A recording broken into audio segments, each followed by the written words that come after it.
ešte tam ostala nejaká voda. Kávu dnes nepijem. Niečo sa deje? Nemôže byť raz niečo inak.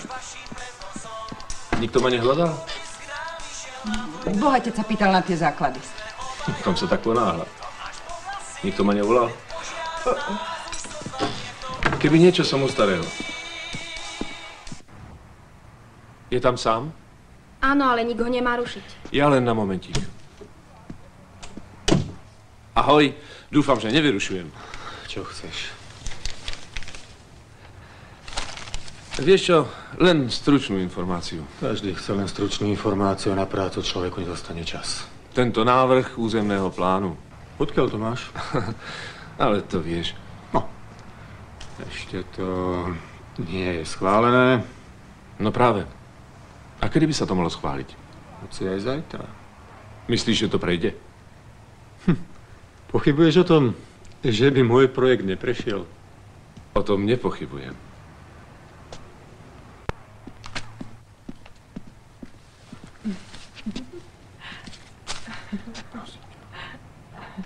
Dobre.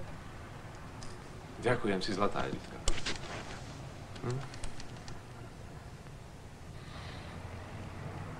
Pán Bučko, dobrý deň, tu Šebesta.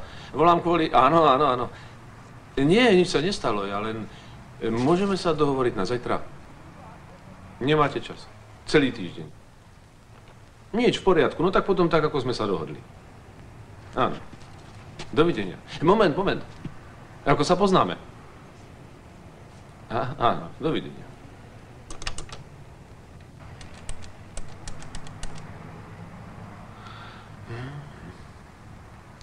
Dedo? To som ja, Pipco. Budete doma? V záhrade.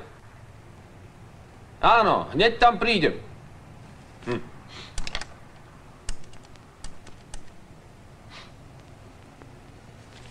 Súdruha Lovrinca. Servus, to si ty?